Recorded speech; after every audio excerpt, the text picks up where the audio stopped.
A Abrace está completando agora 40 anos o ano que vem, em 2016.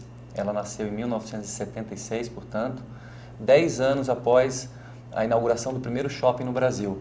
Então, o primeiro shopping nasceu em 66, aqui em São Paulo, e de lá para cá, a indústria, como a gente chama, de shopping centers, tem crescido ano a ano com bastante vigor. Chegamos aí agora ao final de 2014 com 520 shoppings no Brasil. E já em 2015 foram inaugurados outros 4, então nós temos atualmente 524 shopping centers no Brasil.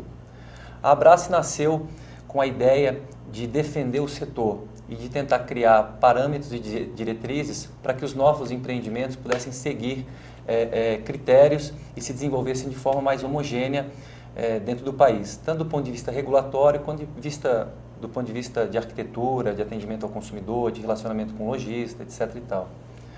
Hoje a Abrace ela tem 2 grandes pilares. Um pilar que a gente chama é a defesa da indústria. É garantir uma estabilidade regulatória para que o investidor, tanto do ponto de vista do empreendedor de shopping, quanto do lojista que vai para o shopping, poder ter tranquilidade para continuar investindo e fazendo o seu negócio. E o outro grande pilar aí da Abrace é a educação, é estimular e qualificar os profissionais da área de shopping centers, para que a gestão dos malls seja cada vez mais eficiente, propiciando um ambiente mais agradável para os consumidores, um ambiente de melhor negócio para os lojistas e para os empreendedores também. Então, esses são os 2 grandes pilares da Abrace, Sandra. A defesa do setor e a educação, a qualificação dos profissionais da área. Há muitos anos a gente tinha a ideia de que shopping era voltado para públicos de classe um pouco mais alta, classe A e B. Isso mudou, Glauco, de alguma forma? Isso mudou radicalmente. De 15 anos para cá, você teve uma inclusão muito grande de classe BC e de classe C, e na última pesquisa que nós fizemos ano passado sobre perfil de consumidor em shopping, apontou pela primeira vez um traço de classe D. Então, é algo também que há 15, 20 anos era impensável, shopping era algo para classe AB. Hoje, 29% dos frequentadores de shopping já se consideram da classe C. Então, esse boom de consumo e boom de inclusão que teve nos governos aí de 2002 até 2012, 14, trouxe muita gente para o consumo. O investidor de shopping center, olhando essa demanda existente, investiu pesadamente, adequou os ambientes e hoje recebe com muita alegria, com muita satisfação esse público aí que tem uma renda abaixo da renda que anteriormente a gente acreditava ser mais adequada para shopping. Então hoje a média aí de pessoas que frequentam shopping, 29% já é classe C, então é um número bastante elevado. Se a gente coloca num panorama aí de 5 anos, esse número passou de 20 para 29, então ele tem crescido aceleradamente. Mas cada empreendimento tem um público específico, é isso? Eu conheço alguns shoppings que já de alguma forma estão mesclando, isso tem lojas de vários segmentos e classes, é isso? Isso é muito interessante, Sandra. Sim. Da mesma forma que ninguém, pessoa física, gosta de ser taxado como A, B ou C, nenhum empreendimento também gosta de ser taxado como A, B ou C. O empreendimento nasce e, de acordo com a região da cidade ou com o mix de loja que tem ali dentro, ele naturalmente vai ser adequado a uma população. O próprio consumidor não se sente bem num ambiente que não tem ali muito das suas características. Então, naturalmente, ele migra para um shopping que ele se identifica mais. E aí, num processo natural de ocupação, os shoppings vão ganhando informalmente, aquele shopping é classe A, aquele shopping é classe B, aquele shopping é classe C.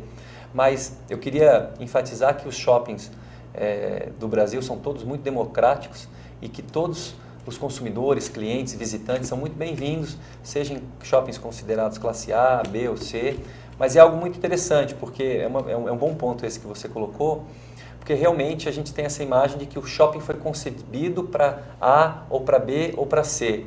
E como eu disse, não. Ele é concebido para atender a cliente. É o público que dita as regras ali de alguma forma. Mas existe uma pesquisa de mercado, claro, óbvio, antes, que é um investimento muito grande, para poder... E aí depois a coisa anda sozinha, é isso, Glauco? Olha, tem uma coisa que é a lei de mercado que é muito forte, principalmente para o nosso empreendimento. tanto o mix, quanto os preços, quanto a população que frequenta, é muito ditada pelas leis de mercado, né? Então o próprio mercado vai ajustando e regulando as demandas e as expectativas ali, tanto dos empreendedores, lojistas e consumidores. Isso é bem bacana. Quem é o público principal que frequenta shopping no Brasil? Ué, posso dizer que é mulher, né? Mulher adora shopping. Mas Mas está mudando também, não, né? então, Por conta dos serviços, os homens também sim, têm utilizado muito a questão do shopping. Olha só, hoje a gente acha que o shopping é uma coisa de mulher, mas hoje 45% dos frequentadores é formado por homem e 55% mulher. Então não é tão díspare não essa conta aí, hoje já é bem equilibrado. Mas o público é o mais variado, né? Nós temos muitas crianças, nós temos solteiros, nós temos casais, nós temos família. Isso tem se mantido de forma bastante homogênea aí até nos últimos 3, 4 anos que as nossas pesquisas têm levantado. Então todo mundo frequenta shopping em horários diferentes do dia, né? Os casais frequentam em tal horário, as crianças durante tal dia, os namorados em outros dias, com finalidades diferentes. Mas é difícil dizer qual é o público de shopping, acho que todo mundo. Porque eu vou te dar um dado aqui super interessante, você vai cair para trás, Sandra. Por mês, passam no Brasil 431 milhões de pessoas em shopping. 2 vezes praticamente a população, 2 vezes e meia praticamente a população do Brasil passa em shopping todos os meses. No ano, a população que frequenta shopping no Brasil chega a 5 bilhões de pessoas. Então o brasileiro ama shopping, né? Mulher, homem, criança, casado, solteiro, todos, indiferentemente, amam shopping, frequentam shopping e têm no shopping algo bacana para o seu entretenimento, para resolver sua vida, para uma prestação de serviço, para uma distração. E é assim que a gente quer continuar com o nosso setor. Agora, Glauco, com essa concentração de shoppings, não tem dificuldade para a gente atrair mais lojistas para esses empreendimentos? Qual é o pulo do gato aí, na sua visão? Olha só, o pulo do gato é algo que todo mundo sofre no Brasil, né? Todo mundo que investe e que gera emprego no Brasil sofre. As questões trabalhistas são muito críticas, né? Em janeiro eu estive em Nova York conversando com alguns varejistas internacionais numa feira que tem todo ano em Nova York e muitos me disseram, poxa, a gente tem vontade de ir para o Brasil, o nosso alvo prioritário é shopping, só que nós não conseguimos entender a questão trabalhista. São muitos encargos, a legislação é muito amarrada, é muito antiquada, ela não entende o varejo, é uma legislação voltada apenas para a indústria, né? Uma legislação da década de 60, ela precisa ser modernizada, atualizada. Questão tributária, ninguém consegue entender, nem os brasileiros conseguem fazer tanta conta e pagar tanto imposto e ter uma circulação tão grande de mercadoria ali em diferentes estados com preços diferentes. A questão logística, né? Você pega grandes operações, aí, principalmente de fast shop, né? Fast de moda, e você tem que trocar ali a sua coleção toda semana, todo dia. A questão da logística não facilita, porque o Brasil, as estradas são muito ruins ou são caras, combustível é caro, você não tem trem, avião é caro. Você tem questões estruturais, né? Ou falta água, ou falta energia, ou falta mão de obra. Então são questões estruturais do país que não são de hoje, né? Que os investidores, muitos no passado da indústria e hoje principalmente do comércio, serviço e varejo, que é o grande empregador do Brasil, hoje é o grande peso da economia do Brasil, é o varejo, né? O serviço, o comércio. Vamos a Brasília toda semana e pedir, olha, não queremos concessão tributária, não queremos redução de nada. A gente só quer que as coisas funcionem bem, para que o lojista possa ter a confiança em investir, em pegar um empréstimo e colocar, para que a grande rede internacional venha e tenha uma estabilidade regulatória, para que a lei não mude de um dia para o outro, para que ele possa planejar o seu investimento. Então, eu acho que essa ocupação de shoppings vai aumentar e ela vai seguir alta nos próximos anos, à medida em que a confiança crescer, né? Por uma série de fatores, desde a derrota do Brasil na Copa até questões políticas, econômicas, está todo mundo desconfiado, todo mundo incerto. Pô, será que eu coloco? Será que eu compro meu carro agora? Será que eu compro essa bolsa agora? Será que eu troco meu celular? Tal?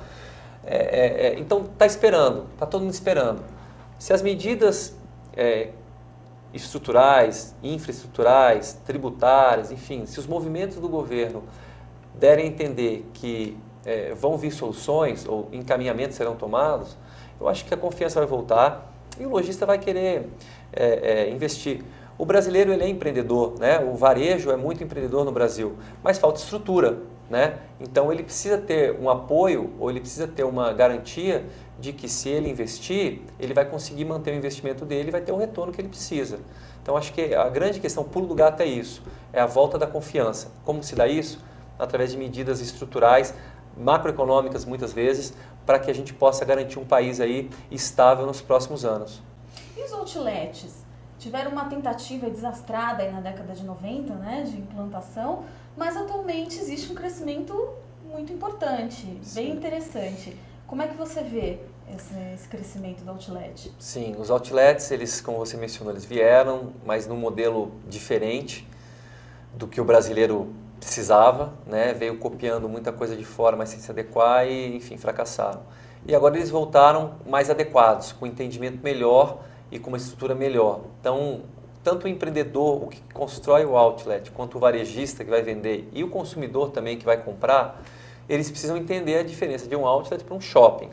Então hoje a gente consegue, com essa migração dos shoppings para algo muito mais voltado para serviço, não muito mais, mas voltado para serviço, entretenimento, lazer, você consegue ver a diferença. Outlet é para compra, finalidade compra, né? Shopping, finalidade resolver sua vida e comprar. Então você começa a ter operações de varejo, de lojas, que tem produção só para outlets. Porque outlets, a diferença tem que ser mais barato, né? Porque senão não compensa. Você não precisa dirigir 50 km para chegar no shopping. Você dirige 2 e vai no shopping do lado da sua casa. Então ele tem que ter preços mais baratos. Para ter preços mais baratos, precisam ter linhas próprias para ele, ou pontas de estoque, ou excesso de coisas, mas sobretudo linhas próprias, com material diferenciado, mão de obra diferenciada, tributação diferenciada e um custo condominial diferenciado. Então aí entra o empreendedor. Ele tem que construir um shopping, né, um empreendimento, um outlet, que seja mais barato a gestão dele. Então que o custo de água, que o custo de energia, que o custo de segurança, que o custo de limpeza, que o custo de estacionamento, todo o custo marginal do shopping seja mais barato, porque daí o lojista paga menos condomínio, precisa ter uma margem de lucro menor e isso é repassado de forma positiva para o consumidor. Então, felizmente, a gente chegou a um modelo hoje, um entendimento, em que esse tripé, empreendedor, lojista e consumidor, entenderam o que é um outlet. E isso tem crescido, né? A gente tem aí boas operações, bons exemplos, vários projetos aí em desenvolvimento, e eu acho que está caindo no gosto do brasileiro essa tendência de comprar e aí fazer grandes compras tal, em centros comerciais e não só em lojas de rua. E olha que interessante, o mercado de outlet não é mais só para escoar a produção dos shoppings, né? Quer dizer, já existe uma produção específica para o outlet. Exatamente. E eu acho que o próximo passo é a gente conseguir uma incidência tributária sobre a cadeia produtiva daquele produto que vai para o outlet diferenciado, para que ele possa favorecer um preço mais barato e o desenvolvimento da economia voltada para aquele empreendimento.